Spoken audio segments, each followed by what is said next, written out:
Hi there. I'm gonna review Minions and Monsters. This movie just came out, and it's not too bad, not great. It's pretty much in line with the other Minions movies. Actually, I don't know if I've seen those, but nonetheless, this movie is nothing too spectacular. It's a Minions movie. It's not meant to be taken seriously. Obviously, I don't think any I actually find the whole franchise kind of amusing because this is all related to the Despicable Me movies. And of course, the Despicable Me movies really only feature the minions as a side joke, is the fact that his minions. Again, this movie starts out with the minions trying to find a suitable tyrant or bad guy to live under. And ultimately, they never they find a lot of bad guys, but they also find out that when they don't do things right, it can be a problem, and they end up losing all these bad people. It's actually kind of an amusing movie, though. I mean, it's all right. It's kind of, I think the other Minions movies kind of had the same storyline, as that they started out trying to look for different bad guys to be minions too, and ultimately all those guys got were killed. But yeah, it works. The best. This is kind of an unusual, different movie though, because the minions end up finding themselves in Hollywood in the 19 what looks like 1920s. So everything's actually looked at first like it's in the 1890s, and I don't know. It's not too bad. Um, they were chasing some bandit on a horse, and of course this is looks at first it looks like it's the 1880s or 90s, and then it turns to the 1920s.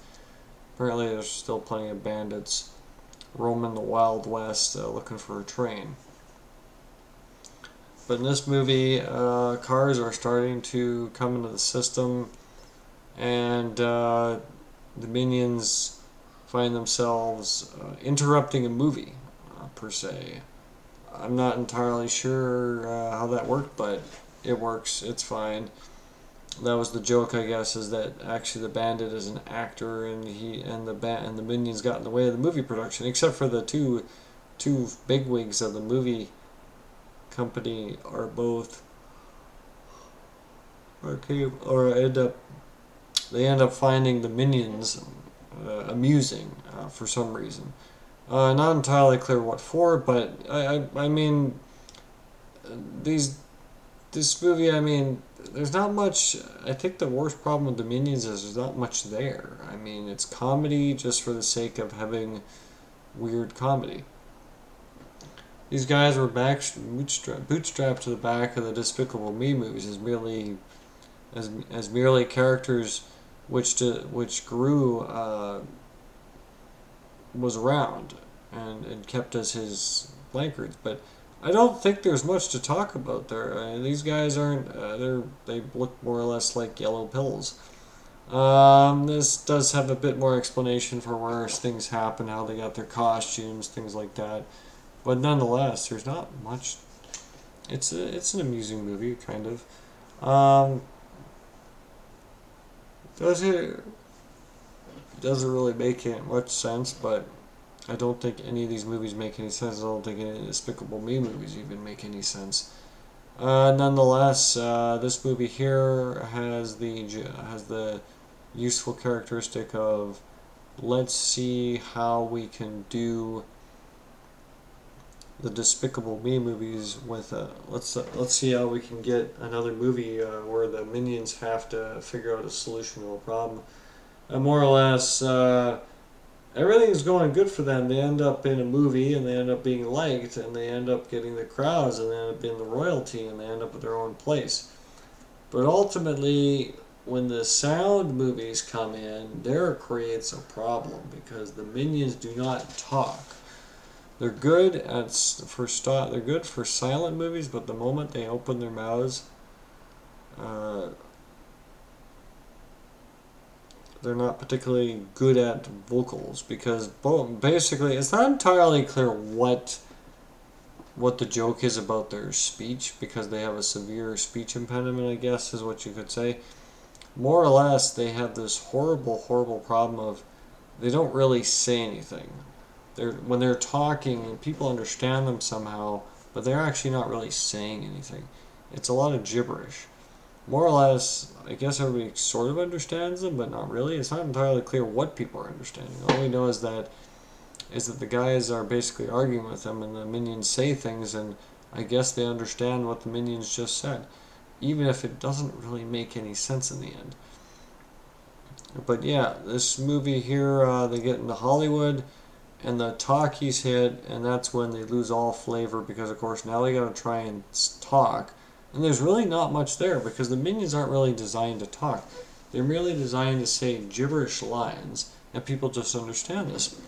And so when they're trying to recite lines that are supposedly on cue cards on chalkboards, which is amusing to see, given the fact that supposedly the actors have something to read on set, but yeah, when they go to read it, they can't say it. And I guess that's the joke, is that they don't really talk like anything. In fact, not entirely clear what people are getting out of their speech.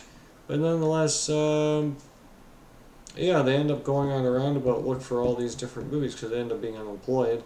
And they have to go looking around for different characters who are going to potentially be big names.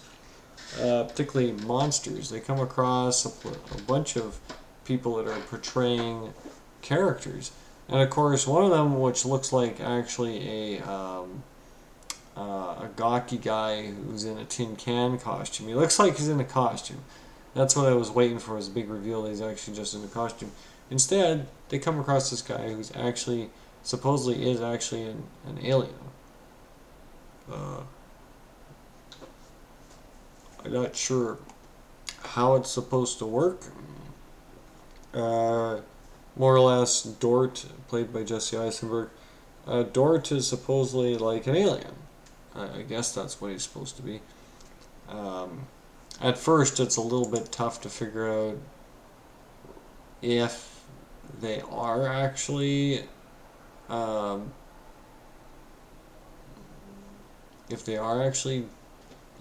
aliens, but I don't know, they just play it. They just play the game of it being an alien guy, and he goes up to his roommate's house, and everything's fine. But again, it's played for the kicks of the fact that these aren't actually, supposedly he's still playing an alien. I'm not sure. Well, I guess it gets revealed in the end he is an alien. But nonetheless, Dort kind of comes across like that guy from, what is it? What's that movie? There's a movie where he sort of is a mimic of that movie, mimic of that character. The Day the Earth Stood Still, I think, is supposed to be his in-joke reference.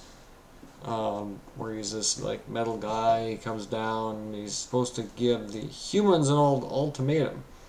This guy's not really into ultimatums. He's kind of just acting it. Again, I was waiting for the big reveal when he was actually just a human in a tin can outfit. But instead, they actually keep playing him up as an actual character. And it's so, I don't know, it's actually kind of amusing trying to see this as a person. Nonetheless, also, they inadvertently awaken through a magic book a bunch of sea monsters. And the sea monsters are at first like, well, playing along because, of course, they want the opportunity to bring forth their main character, who is Irene, I guess. Irene is a pile of eyeballs, who apparently is basically the Blob. And the short guy is supposedly the big main character, big evil octopus. And there's an evil octopus, there's an evil something else. It's fine. It's played for good kicks. It's good enough, I guess. Recommendable to kids. There's a lot of fun in here. Again, the Minions movies are not meant to be a serious play. I think I'm not sure how to describe them. They're not. I guess anybody who's seen the other Minions movies will understand. They're very straightforward on their in-joke laughter and the fact that there's really nothing that makes sense in these movies. Nonetheless, the one minion finds the sea creatures, and the sea creatures get unleashed, and now they have a chance to wreak havoc on the world.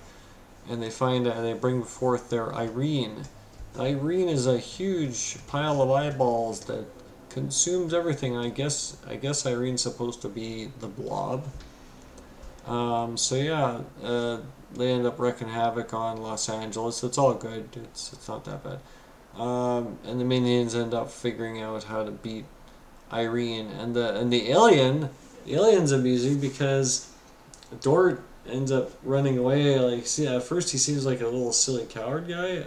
I wouldn't call him coward. That was scary. Like, he's actually acting what he actually is, which is a human in a costume. But in the end, he brings forth a pile of flying saucers because apparently he is actually an alien. But yeah, I don't know. They end up defeating the blob with relative ease because, of course, the blob's not really designed to take that. Um, and they end up shipping the monsters back off to their universe. Actually, it appears that at the end of the movie that all these monsters are actually playing roles in this movie, are actually playing character roles in the movies. They've discovered a purpose for them all. I'm not sure if the three monsters that they brought forth were actually that kind of monster, but apparently they managed to find Irene and bring it forth into the world. I'm not sure how they did that, but yeah, nonetheless, it ends on a relatively good note. Oh yeah, Dort ends up finding a love interest. Guess the woman just had a desire for him. It was all good. I'm not sure what there was there, but Dort's kind of a funky comic relief character and supposedly going to conquer the world. So again, it kind of seems like it's in the spirit of the day the Earth stood still. But yeah, nonetheless, pretty decent enough film. Nothing really amazing about it. It's Minions. It just works. It's good. It's fun. It's clean. But yeah,